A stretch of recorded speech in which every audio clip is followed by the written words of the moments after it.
From Ticker, this is Black Belt Leader. Here's Karen Gately. Welcome to Black Belt Leader, proudly powered by Miller Leith, recruitment specialists and career services provider. I'm Karen Gately, founder of corporate Dojo.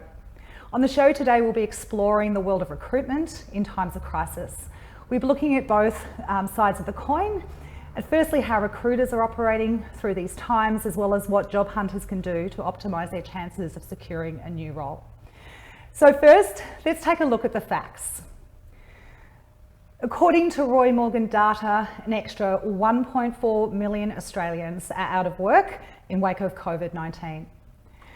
3.92 million, or 27.4% of the workforce, are now unemployed or underemployed. The harsh reality of the situation is that we have far more Australians looking for work right now than was the case during the last recession in 1990-91. So let's join our recruiters as a starting point to explore what it is that employers can do through these times and job hunters can also do to secure that next big opportunity. So joining us now to talk about the recruiters' world are Miller Leith Managing Partners, Stephen Borg and Jerry Farnell. Welcome to the show, both of you. Thank you. Thanks for having us, Karen. Thanks, Karen. And to start with, just want to give you both a very big thank you for coming on board and supporting us to produce this show as our newly minted sponsors. Well, thank you. Thank you very much for having us as your sponsors. We've enjoyed the relationship so far, and we see a lot of promise in the work you do and aligning with our business and our values. Fantastic. So we are looking forward to having plenty of chats with you guys over time about the whole recruitment landscape. Obviously, right now we're in highly unusual circumstances. And perhaps, Stephen, I will start with you. You know, give us a bit of insight to your world. What are we seeing out there? You know, are people still looking for candidates? Are people on hold? What's the general feeling?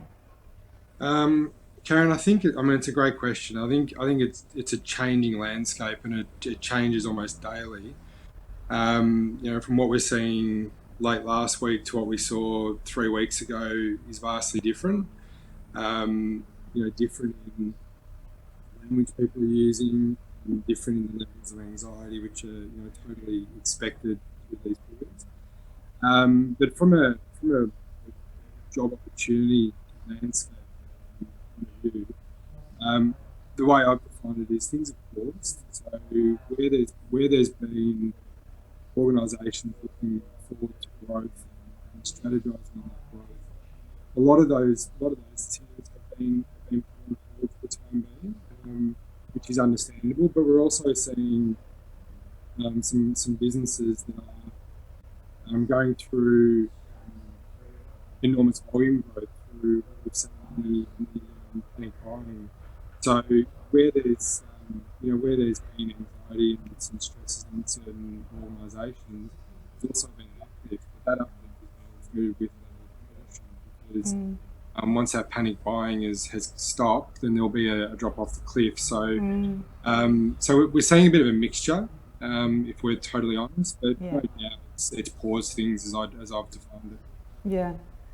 And Jerry, what about you? Are you seeing the same thing? You know, what I'm hearing from Stephen then is there's a lot of caution, there's a lot of, whilst we may have ambitions to keep moving forward, should we really go at this time? Is that consistent? And what else are you saying? Yeah, I mean, the Sydney market has reacted very much the same as Melbourne and the rest of the business. I think, people aren't really clear on what's going to happen in the near term. So a lot of our clients put all of the jobs we were working on hold, or they've looked to put in temporaries or contractors in the meantime until the situation becomes clear. And that's getting clearer by the day as we move forward. Other than the data you shared, we referenced the fact that, job ads that have been published versus this time last year are down by, close to 70%. But it's very big, and it's very worrying for a candidate that's out there and is currently looking on the market. Yeah. But as we'll talk today, there are several things you can do to be ready. We're also seeing, because we play, I guess, a lot in the FMCG world, those businesses that are in food, that are in consumer staples, etc., are powering ahead at the moment. And as Stephen said, while they can't always commit on a permanent role at the moment, they're looking for ways to at least keep up their pace at the moment. And once we get over this big demand peak, things will settle down again. Yeah, absolutely. As we're saying, it's very difficult to predict exactly what the future is going to hold. But, you know, as you're pointing out, some employers are having to grow quickly, but how long those roles will be needed, you know, whether or not there are permanent roles, there's a lot of uncertainty. Yeah. So, Stephen, perhaps I'll go back to you with, you know, those are the employers that you're working with that are moving forward. You know, how are you giving them advice around making sure that you are finding the right candidate through this time, and critically, how we make sure we're assessing people when we can't necessarily have a face-to-face interview with them?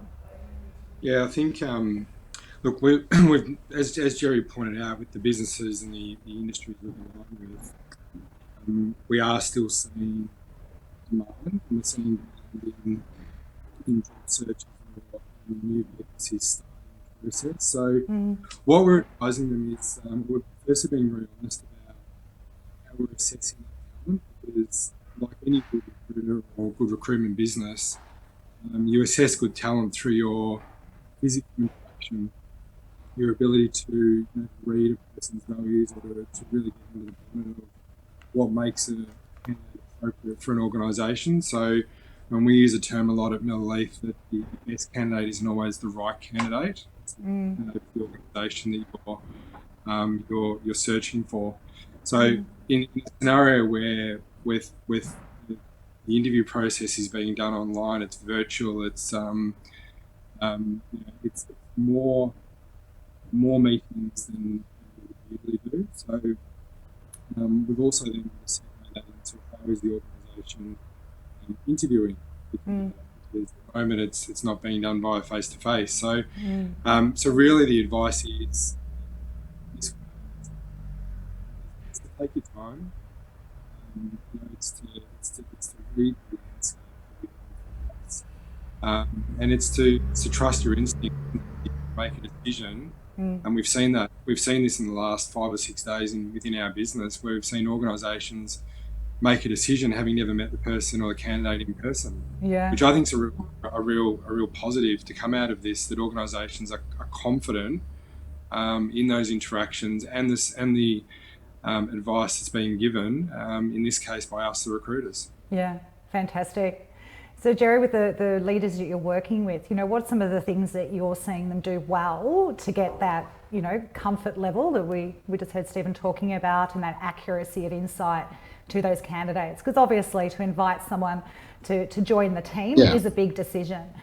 So again, what are you seeing that's working to help employers? Well, it's enabling your candidates, Karen, to ensure that they're clearly expressing their values.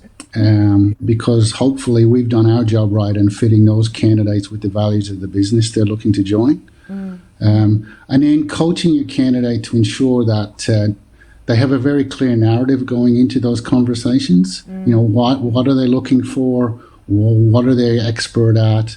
You know, what is it about themselves that makes them a rounded person? Yeah. Very often the best candidates, because, you know, looking for a job isn't always second nature to us. We don't do it every day. No, definitely not. I know. And they don't always express themselves very well. So just getting to do a good bit of preparation to ensure they answer those key questions around, you know, who they are, what they're really looking for, and what they're good at, rather than, you know, waiting to answer a whole bunch of questions that someone else will be putting to them. So absolutely. I think you know, the values match and the fit, to Stephen says, the best candidate isn't always the one on paper, is the most important. Yeah, absolutely agree. And I can well imagine that, you know, for a lot of candidates, even just having to sit in front of a camera is in of itself a daunting thing. You know, I can certainly attest to the guests that I have on the show, for example, the vast majority are less than comfortable sitting there with a camera in their face. And so for a lot of people, you know, just having to do that, whilst interviews are an awkward scenario for a lot of people anyway, add to it that layer of I'm now on a camera, You know, I can well imagine anxiety levels being up around that.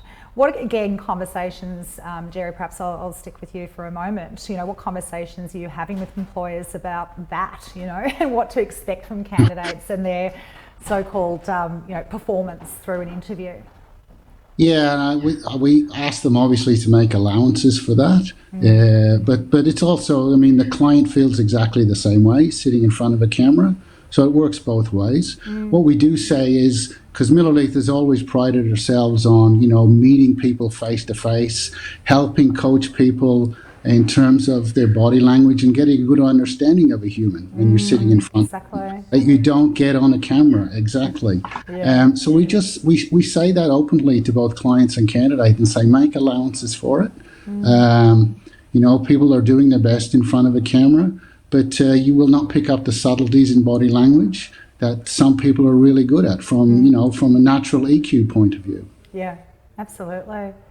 So, Stephen, bringing it back to you, you know, again, when you think about assessing candidates, so what I've heard you say earlier is let's take our time, let's be well considered, let's perhaps have more meetings than we otherwise would. You know, are there other steps you're recommending, either things that you typically do, clearly like reference checking, but are there other ways in which you are exploring how to really get into that character assessment pace?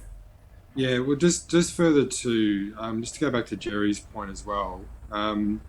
There's obviously very subtle, but very directive guidance giving around how they're set up for those conversations at home. So ensuring that the audio works, ensuring that there's good lighting in the room that they're in, and ensuring that they've got the right setup to be heard and to be seen. I mean, if we're going to do this via virtual interview, then we want the virtual interview the best opportunity to get things across. Further to that, when you are engaged in the process, I'm finding that as a recruiter, I've got far more focused and less distractions in conversations in general.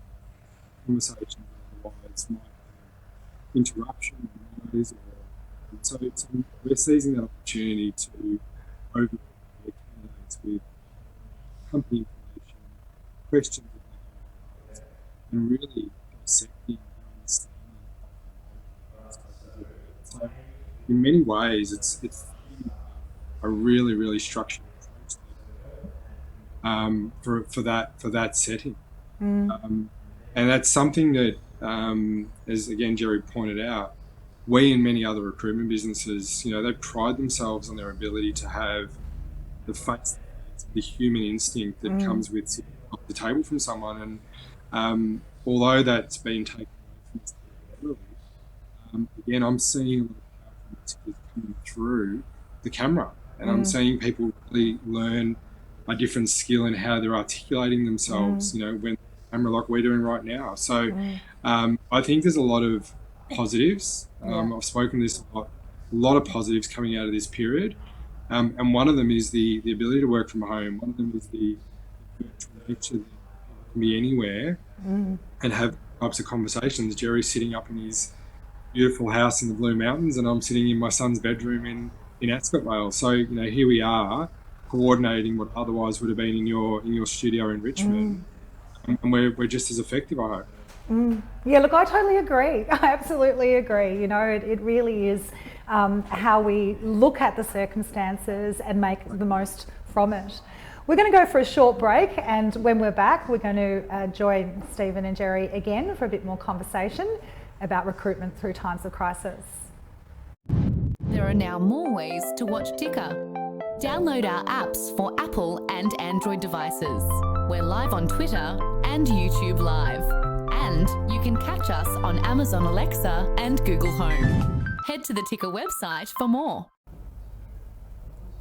Our partner Miller Leith was founded in 2012, and over the past 7 years has carved out a name synonymous with true partnerships and quality outcomes.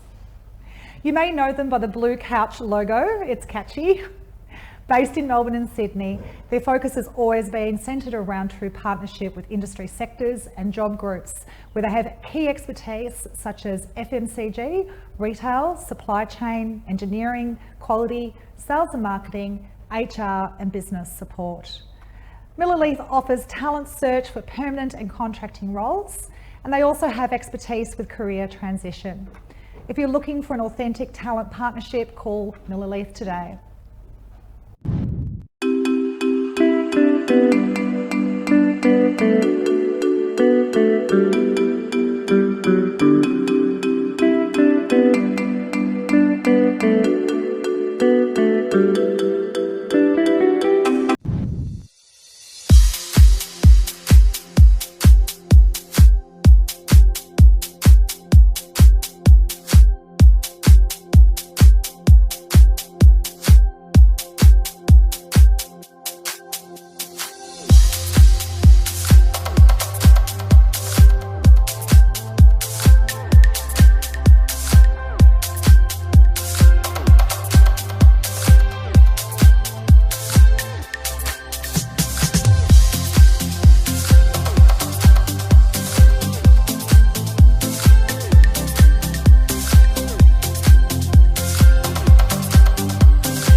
From Ticker, this is Black Belt Leader. Here's Karen Gately. Welcome back to Black Belt Leader, where we're talking to Stephen and Jerry at Miller Leith about the recruitment world right now, you know, how employers are coping and how employees can help themselves to get a new job. So, Jerry, perhaps I'll come back to you. I'm curious to understand how active candidates are. You know, so I can well imagine that some candidates will be thinking, I'm going to be hanging on to the job that I've got. No point, you know, rocking the boat at this point in time. I'll bunker down. Whereas others, obviously, are still looking. What's your experience and observation of where candidates are at?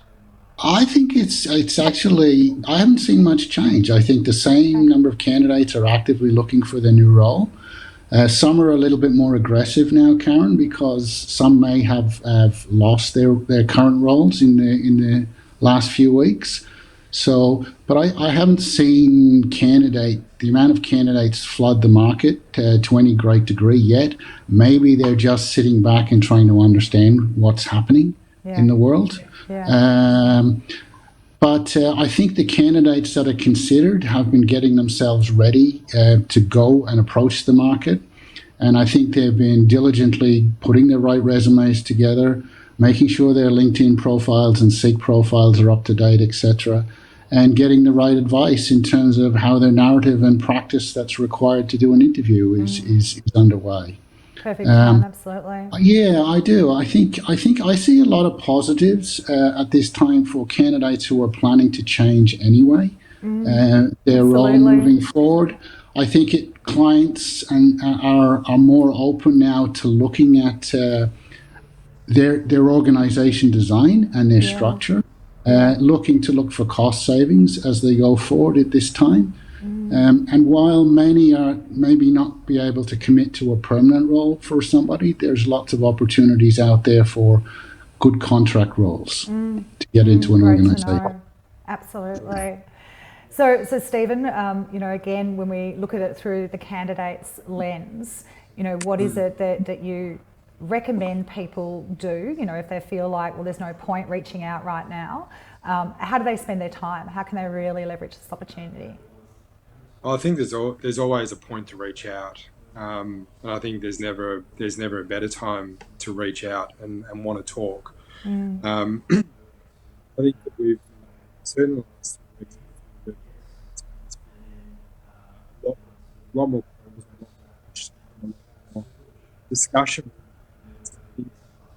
It's a really opportune time for us as recruiters to be using our ears and listening, and giving some guidance where we can. I mean, ultimately, our role is to be the conduit between a great organisation and an opportunity. So, when the conduit is faded a little, there's still a really great opportunity for us as recruiters to pause ourselves and to focus on what candidates are saying, what advice we can give, how to be seen, how to be heard. I don't condone that it's 3-4 phone calls a day, but certainly I think a phone call in a few days and certainly understanding yourself seen and heard, it's never been more important. I think if you're waiting to be found at a time like this, then it's the phone may not ring as often as it normally would. So what candidates can be doing is making sure that they're set up for the job alerts and see from the recruiter, making sure that what opportunities are available, they're aware of. It's a great time to build your relationship with your recruiters and really take the time to and ask questions both ways. I think recruiters have got a lot more time on their hands at the moment because they're not fielding as many opportunities. So if ingrained in us is the candidate-centric approach and people-centric approach that we take, and those conversations are never very appropriate. So I urge people to jump on their phone and call their recruiter and ask them about what they're seeing, what they're feeling, and do our best to return the calls and listen as loudly as we can. Yeah, look, I absolutely agree. It seems to me that we do have a great opportunity right now, even from an employer's perspective, to map the market. You know, most people are actually at home. Most people are easier to get in touch with. So, you know, again, it just seems logical to me that at some point or another, we're going to come out of this time. I do believe we'll be in a new world. I don't believe we're going to go back to the world we knew. But if we can come out of this time with a really good understanding of what talent's out there, where are those people sitting, what jobs are they currently in, how are they feeling about those jobs, you know, there certainly is a great deal of benefit in tapping into that market.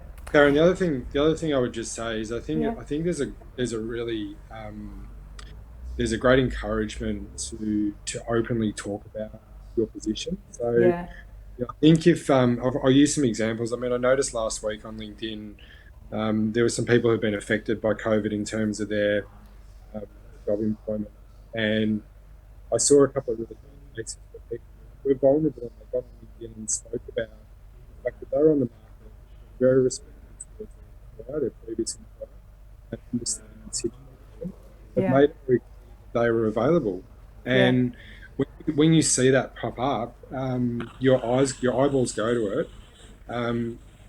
For the businesses that are in growth and are in need, they will go to those people. So it's about making yourself seen and making yourself heard. And I think there's never been a more appropriate time to do it. Totally agree. Absolutely agree. Thank you, both of you, for those words of wisdom. We now are going to go to our new segment. Each week we'll be sharing with you stories that have blown our mind. Say what? This is our WTF at work segment. So the way this is going to work is each week we're going to put a scenario to our guests. They don't know what the scenario is because what we're looking for is their immediate reaction, their immediate response to what the particular story is. So sometimes these will be things that we have observed. Sometimes these will be things that our clients have shared with us. And other times they will be things that we've seen online, whether that be in the news or social media.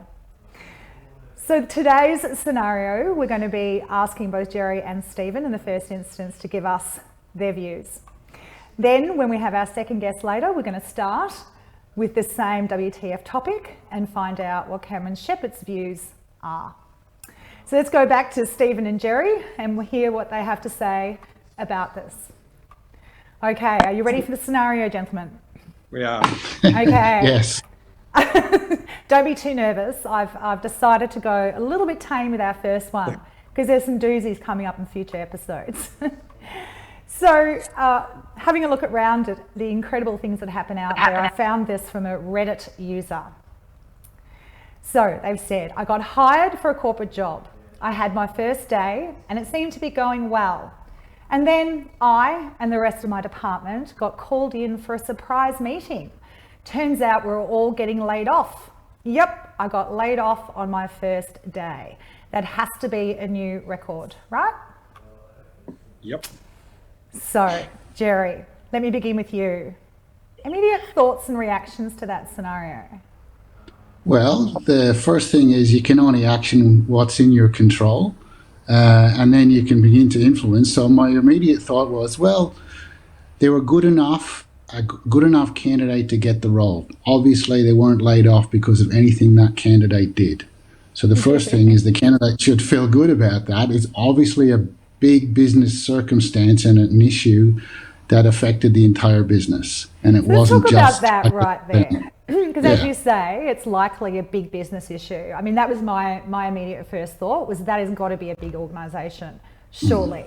Because if it's a small organisation, frankly, I'm even more horrified by the lack of communication and collaboration at the leadership team level to allow that to happen. So, correct. You know, again, when you think about the employer's actions there, what's your view, even if they are a big business? Well, I think obviously there's an issue with the communication from wherever that original decree came from head office down to the local subsidiary or the local business. My reaction is very poor communication. The care that they've taken throughout the hiring process that attracted that individual to the company is probably still there in the local culture. Yeah. But I'm sure the employer at a local level is very embarrassed by what has taken place, and I'm sure, given the way it was communicated, they'll be doing their best, one would hope, to ensure that there's a smooth transition for that individual as they exit, even though they've only been there for a day. Can you imagine having to ring your family and friends? How was your first day? Interesting end. It happens more often than not, to be honest with you. Oh, I'm sure it does. I'm sure it does, and that's why I wanted to throw this one to experienced recruiters, because I'm sure you've seen that before. You can imagine how delighted the recruiter who placed that person would have been. We've had people join organisations where the receiver has then come in and have to shut everybody down. Awesome. And even better. Yeah. Even better. Stephen, what's your immediate response to this? Well, immediately it's a rare situation. It's not a normal situation. My gut instinct says that the employee has probably dodged a bullet if that's how decisions are made and handed down. But likewise, we've seen scenarios where candidates who have accepted roles and really up until the last 24 to 48 hours have then decided against that decision. So it does work. Yeah. But certainly, as Jerry pointed out, I think if the communication or lack thereof causes such a scenario, then is it an organisation that you want to be a part of anyway? So you'd be trying to, as I always do, trying to look at the positives in such a rare situation. Yeah. Absolutely. And look, I'd have to agree with that comment. I think sometimes we do get lucky, bad things come along and save us from a situation that otherwise would have ended up being worse. And, I've certainly worked with large organisations. I understand how difficult it can be, especially when we're making commercially sensitive decisions and having to make those kinds of calls. We're not always in a position just to herald that to everybody and give everyone a heads up that's coming. But I think it does raise a very big question around senior leadership and the effectiveness of senior groups in, minimising harm that's created to human beings and their livelihoods from that kind of decision. So, Jerry, final words from you. What would you suggest organisations could do to make sure that that doesn't happen? Well, I think if they're transparent enough in the business situation with local leadership teams, they should be clear up front that they're not hiring permanent people in the next 3, 6, 9 months, whatever their runway ahead of them looks like in terms of trading to a better place. I think they could consider, if they have the work that needs to be done, saying, look, we'll give you a boost to your expense budget, maybe hire some temporary or some contract people, So you know you're not making a permanent commitment to them, and they're not making a permanent commitment in changing their lives to you. With a view to, hey, if this goes well, then maybe we'll put you on as a permanent, but we're not in a position to do that. I think the communication needs to be that way throughout an organisation without scaring, obviously, the incumbent employees. Absolutely, because I'm imagining that trust, and again, we're making assumptions here. We don't have insight to what organisation and how that went down. But I can well imagine in that scenario that trust between the local leadership, as you pointed out, the local workforce and whoever it is that has made those decisions from afar would be dramatically undermined. So again, my fear for organisations when they take these types of actions is, whilst it may not hurt you too badly in the short term, over time, when we reflect on the lack of trust and respect that's built in your organisation, it unquestionably impacts long-term performance and engagement. So, again, Stephen, I'll go to you. Again, we don't want to be naive. It can be really hard for leaders to navigate this path of being both commercially sensitive and upfront and honest. What do you believe leaders really need to prioritise in that regard? In the scenario that we're in the new world, is that what you're referring to? Yeah, or even just in this particular scenario, with our all of a sudden someone losing their job because of those more senior leadership decisions. Well, I might defer to Jerry here because Jerry's background and certainly the majority of his career experience has been in larger and medium-sized organisations where I'd make the assumption that not happen very often. There'd be a definite thereafter process that need to be followed. I can't say that I've had that experience with a candidate before, and I hope I never do. Me too. But I'll go to Jim in a moment, but my gut instinct would always be questioning the integrity of the communication and in some cases the values in a business that would do such a thing.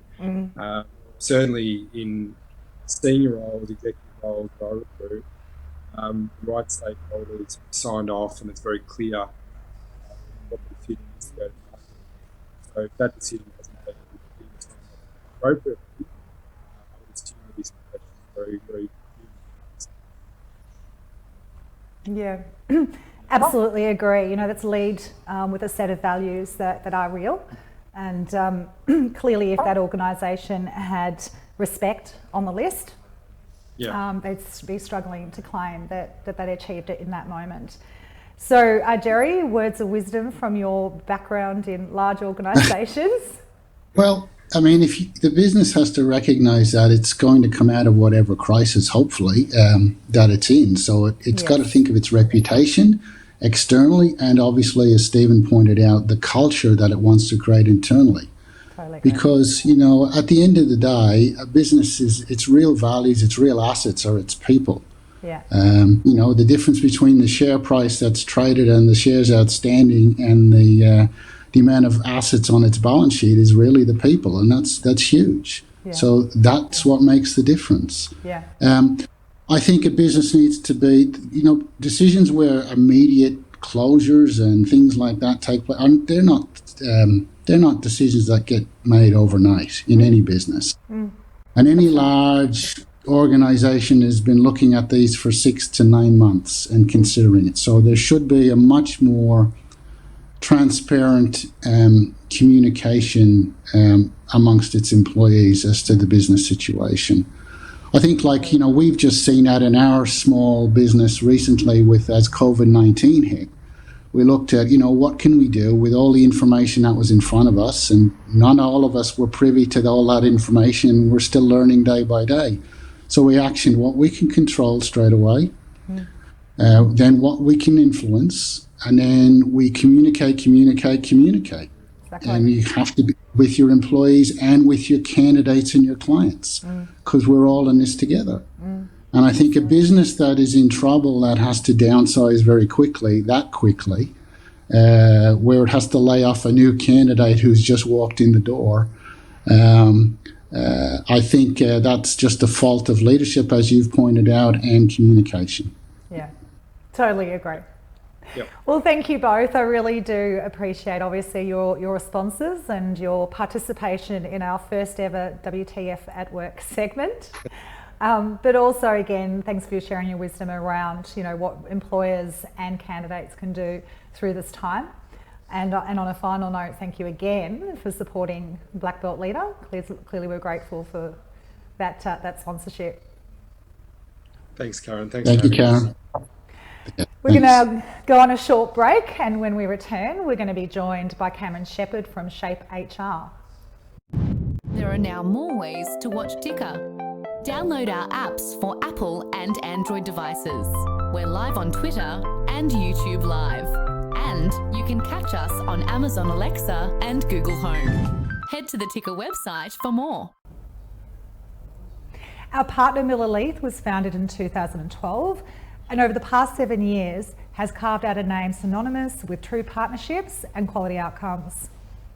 You may know them by the blue couch logo, it's catchy. Based in Melbourne and Sydney, their focus has always been centred around true partnership with industry sectors and job groups, where they have key expertise such as FMCG, retail, supply chain, engineering, quality, sales and marketing, HR and business support. Miller Leith offers talent search for permanent and contracting roles, and they also have expertise with career transition. If you're looking for an authentic talent partnership, call Miller Leith today.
The startup community has been hit hard by the impacts of coronavirus, but with it comes opportunity too.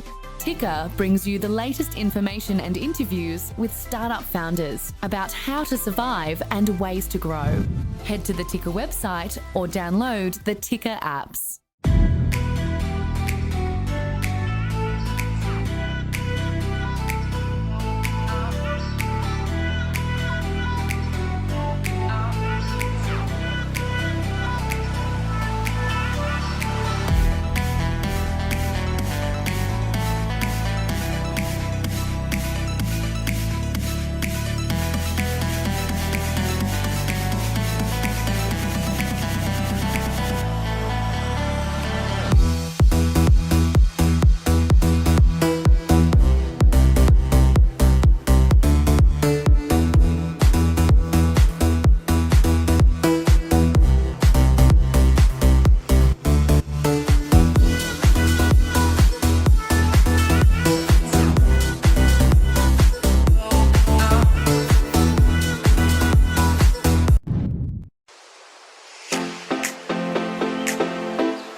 From Ticker, this is Black Belt Leader. Here's Karen Gately. Welcome back to Black Belt Leader. Next, we're joined again by Cameron Shepherd from Shape HR. Cam, welcome back to the show. Thank you very much, Karen. It's great to be here again. So, Cam, we're going to start with your views of our topic for the day around our WTF segment. So I will ask you whether or not you were watching and had a sneak preview of the scenario. I did. I had a sneak preview. Okay. Wow. You've had a bit of time to think about it then. So, Karen, what's your immediate reaction to that? Yeah, I think, as one of the other gentlemen said, it's probably not a great indicator of where the company is at in terms of their values and leadership and the way that communication is fountained down or cascaded down. So it's probably, it may be that we've dodged a bullet there for that employee, but it's worth, I guess, having a bit of self-compassion for the employee. So making sure that we don't take things too personally, because at once, within 24 hours, we've gone from where the person that company wants to someone that is now out of a job. It's really quite bizarre, isn't it, on so many levels? I keep just thinking about the individual's experience of that. We all know what it's like to get a new job. Hopefully we're quite pleased about it. We're pumped, we're on our best behaviour, we're trying hard, and then no deal. You're going to go home and start again. So, again, we can laugh, but that's got to be a really big impact on our lives. And, as we've pointed out, there's a huge responsibility in that case from the employer's part, in terms of the impact that those decisions have. Yeah, absolutely. And appreciating that there might be some information there that is confidential, it's very sensitive, that you can't really reveal to the candidate. It's also equally important to share a bit of background and stay in touch with that candidate and make sure that they're feeling like it's not something that they've done or that's been revealed through some other process where they're going to be blaming themselves for something that absolutely they couldn't control, particularly given the circumstances. If it's something that's very recent, people are sensitive naturally anyway. There's a lot of insecurity surrounding us, so I think it's really important to be able to disclose whatever information they can, and keeping the candidate informed as to what's going to happen. Absolutely. I did once see a similar scenario many years ago where the candidate in question had actually been relocated from interstate. So had literally packed up the home, moved to a different place. And I think in their case, they were let go 2 weeks later. Again, so whilst we can empathise with employers need to maintain confidentiality, make commercially sensitive decisions, when we're at a point where someone's life is disrupted to that extent because of work, it's really not cool, in my opinion. No, definitely not cool. Definitely not cool. And we are, it's people at the end of the day. That's the business that we're in, no matter what our business is. We need to be, and whatever stage of the journey they are at, whether it be their first interview, their first interaction with an onboarding process, or halfway through their career in a company, we have to be forever mindful and really put it at the center of our processes, how people are feeling and what's their experience with us, because everyone has friends, everyone has a network, and if people are going back into that network and saying good things about us and the experience it is they've had versus something that has been less than positive and in fact a pretty ordinary one, then that does impact us, because when the market conditions change and we're looking to hire again, then these things are really important, particularly with the speed of which communication travels nowadays. Absolutely. Again, agree that, if employers are serious about their employment brand, you know, their reputation in the market, and therefore their ability to attract the best of the best candidates, then these actions they need to be very aware of, you know, that flow on impact. So thank you for sharing your views on that. I'm going to turn our minds now to the topic more broadly for the show around recruiting through times of crisis.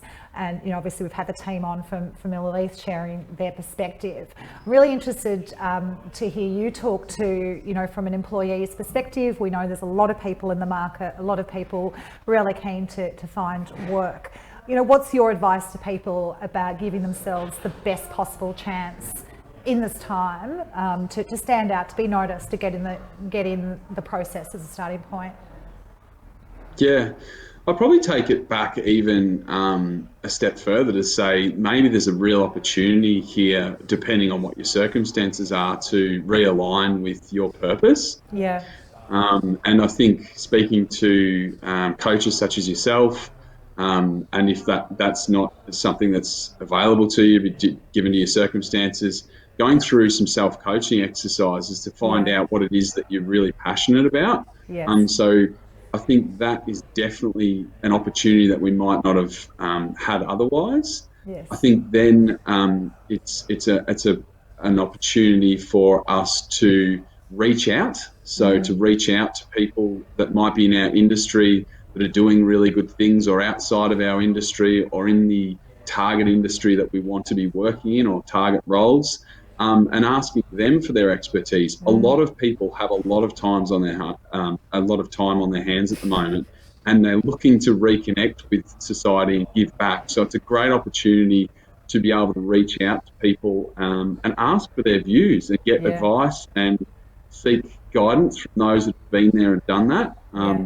That's something that I would definitely recommend. I think once you're clear on what your purpose is and some of the things that you need to do, then rebranding. So making sure that we've got all of our resume up to date. One practice that I like to encourage clients or people that are working for organisations that are clients of ours would be to keep a one-page document of all of the things that you've done in the last 12 months that are achievements that you could either use with your current employer or a prospective employer and say, hey, these are the things that I'm most proud of, that have added value to the business that I've been in. And it's a really good point for being able to update your resume and making sure that it's relevant to the audience that you're trying to connect with. And I think probably the last point on that would be get familiar with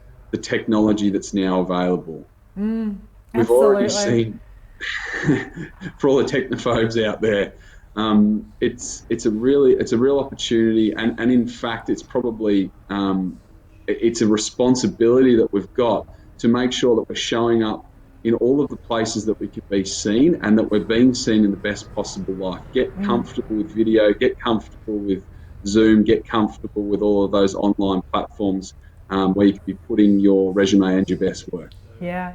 So what I heard you say loud and clear there, Cam, is let's make sure we have clarity as a starting point, because I totally agree. You know, this is an opportunity to really challenge what does a great job look like to me? You know, have there been directions I've wanted to go in that I haven't had the courage to go down, or I haven't had the practical opportunity because I've just been too, you know, busy or committed to what I've been doing. So to actually stop and get clarity around what do I want, what do I actually passionately want to achieve next in my career, is what I'm hearing you say is the starting point.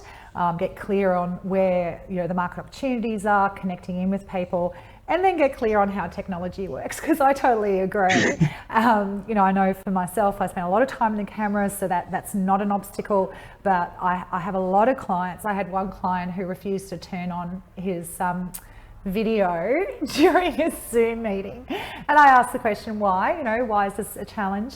He said, I just don't like people looking at my face up close. So I recommended he step back from the camera a bit. Cutting long story short, it was by about the third coaching session where he was actually happy to turn on the camera and let me see him. Now, this is someone I've sat in front of many, many times, and they weren't concerned about me looking at him, but that camera can really throw some people. So, you know, again, I agree. Let's make sure we get that familiarity. So, you know, when it comes to... I think, can I just add one point to that, Sure. Karen, is that you didn't wake up one day, I assume, and consider yourself a polished media presenter. I mean, this is something that you've worked at. And so for all those people that are thinking, this isn't for me, or that things just come naturally to people and that's the way it is, I mean, identifying some of the things we've spoken about and then working hard at them and being comfortable with being uncomfortable is really important. Yeah, look, I totally agree, because as much as I would love to claim that I was, you know, I arrived ready, television ready, that is not true. There have been many, many moments of, you know, nerves and discomfort. And as you just pointed out, that capacity to be comfortable with discomfort is such a powerful thing, because then we're able to put our best foot forward despite the emotions that are running through our bodies. So, you know, when it comes to preparing for an interview, so let's assume I've gotten past the fear of the camera, I'm familiar with how the technology works, I can make sure that, you know, my sound's working, all the rest of it. How else do I prepare for that kind of assessment process for a job that's online?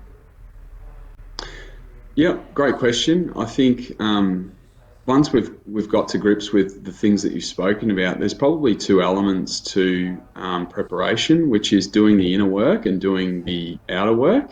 Yeah, love it. That I'd say. Yep.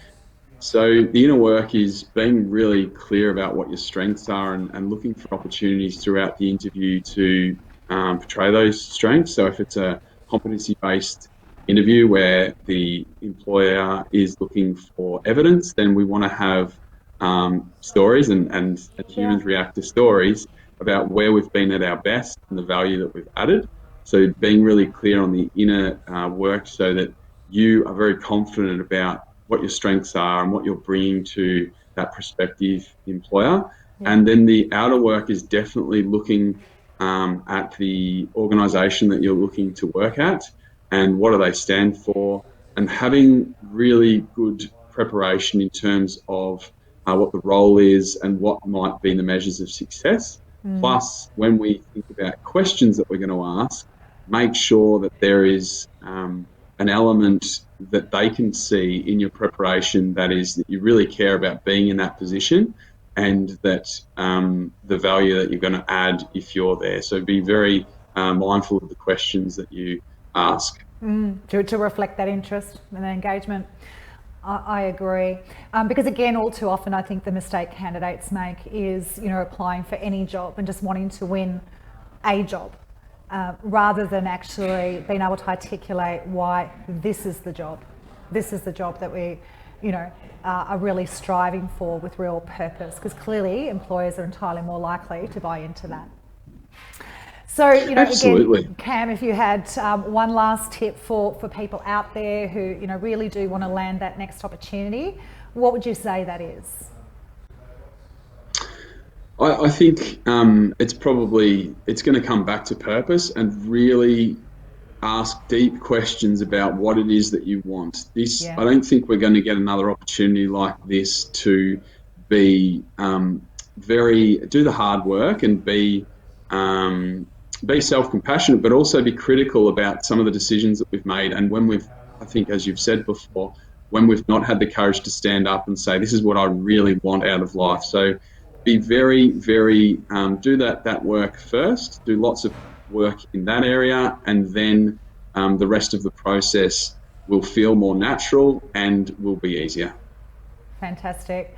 Well, thank you, Cam. I really do appreciate you spending the time to talk to us again today. How can our viewers find you? Remind them where they can get in touch. Sure. Shape HR. We're on Instagram. We do quite a bit of work on LinkedIn as well. Reach out to me at cameron@shapehr.com.au. Always happy to have a chat about all things human resources and leadership. So thank you very much. Thank you. Great to see you again. Great to see you. So our tips for today, when we reflect back on what our guests have been talking about and our own experience of the corporate dojo, here's some of the key takeouts we want you to focus on. You know, we do believe this is a time that we can leverage wisely. As we've been hearing, there are lots of opportunities to challenge our perceptions of what's possible and even what we want. You know, for employers, we strongly encourage you to map your talent pool and really find out who's out there and start building connections with those candidates. Even if you're not in a position to offer people a role right now, this is a great time to be finding out what people want to be doing, how that might fit with your future. When it comes to assessing your candidates, again, we strongly recommend that you use multiple assessment tools. So obviously you've got the online video, reference checks continue to be an important tool, as do, you know, personality profiles and other capability assessments that you can use to really understand the people that you are exploring coming onto your team.